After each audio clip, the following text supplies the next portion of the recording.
pauses, and I know this is the point at which I'm supposed to jump in with assurances that he'll be back. He'll be one of the lucky ones who somehow survives, who dodges every bullet, avoids every landmine. He'll be one of the ones who comes home from battle with all his limbs attached and his mind and emotions untouched. He'll come home, and they'll marry and have children and live happily ever after. But I can offer her no such assurance. I silently curse whatever fate has seated us by each other, not for my sake, but for hers. Someone else might have been able to say the words, to give this frightened young woman the comfort she needs.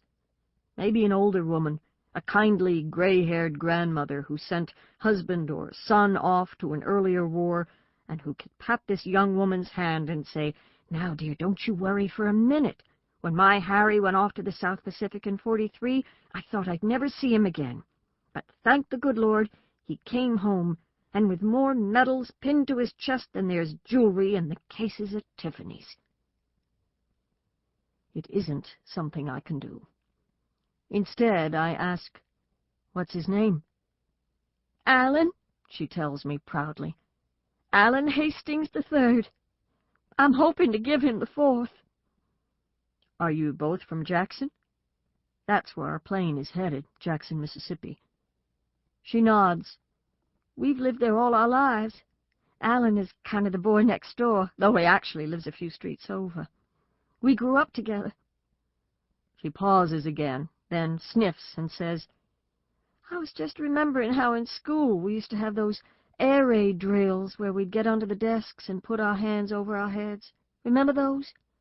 I grew up waiting for Russia to blow us all to bits.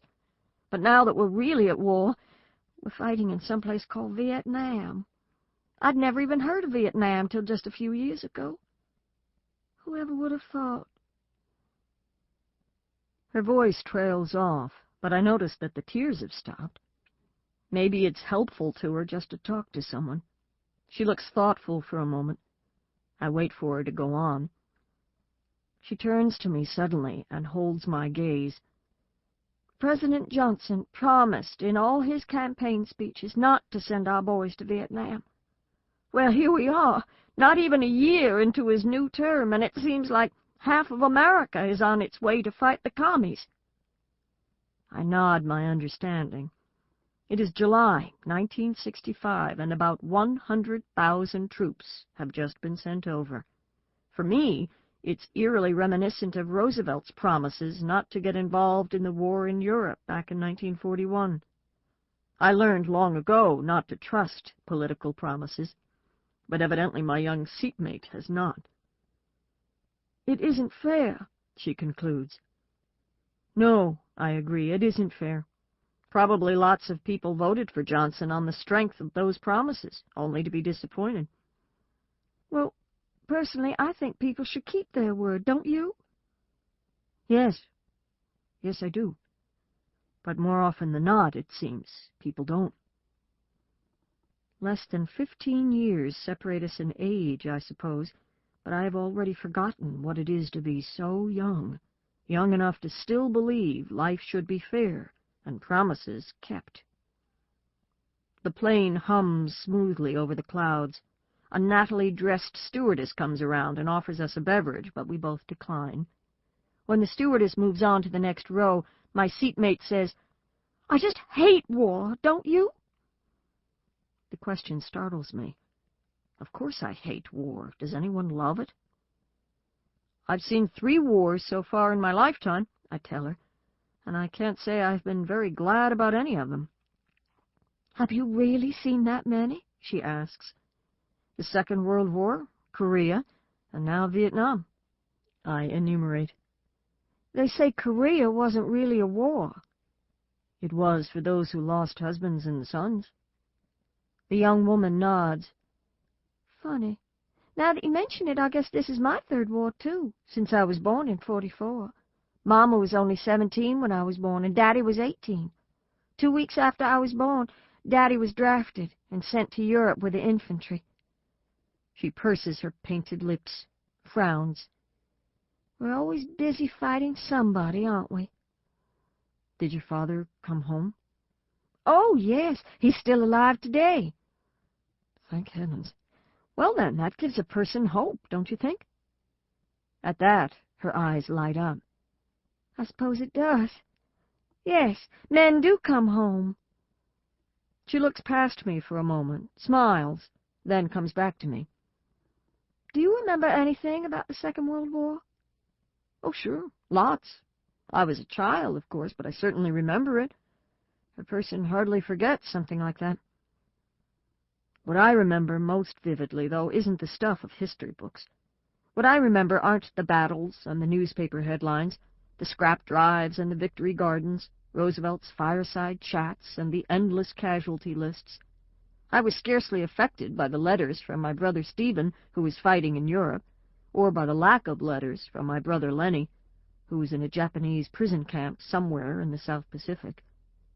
What served to define the war for others meant little to me then, and even less now. What I remember most vividly from the war years was Jimmy Durante's weekly radio sign-off, and how it always left me in tears. "Good night, Mrs. Calabash," he'd say at the end of the show, and then he'd add, "wherever you are."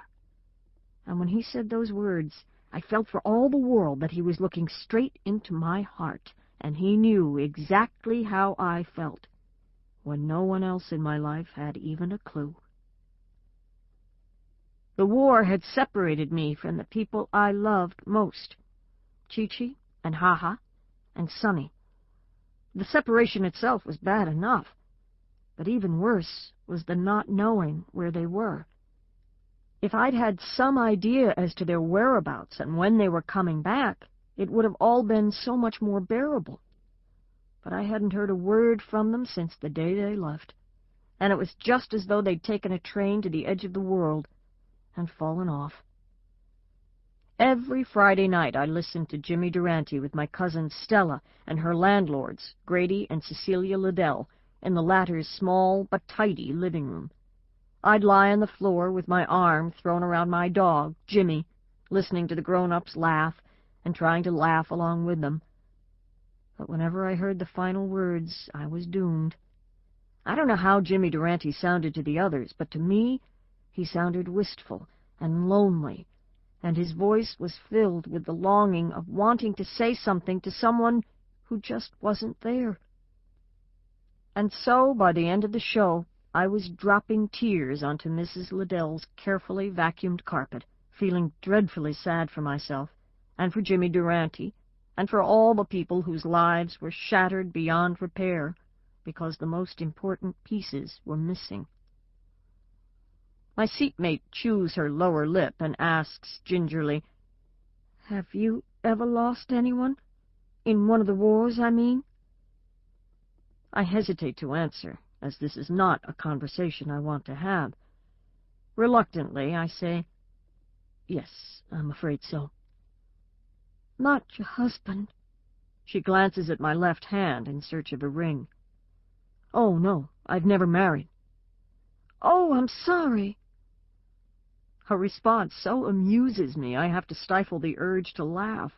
The ultimate tragedy for the young, not to marry. She, like so many, believes that life doesn't begin until one has settled comfortably into matrimony. I want to tell her not to be sorry for me, that my solitude is chosen. Solitude, I long ago decided, is the most effective means of protecting the heart, leaving me assured that mine would never be pained the way hers is now. "Well," I say by way of explanation, "my career has kept me pretty busy." "Oh, what do you do?" "I'm a journalist. I write for a magazine called One Nation." "How exciting!" she exclaims, at once more animated than I've seen her so far. "Are you going to Mississippi to do a story?" In fact, I am. Yet one more civil rights story. I have done so many of them in the past 4 years, I'm growing tired of writing about the sit-ins, the demonstrations, the violence, the injustice. But a woman in Carver, Mississippi, has been begging me for months to come do a story about voter registration in her town.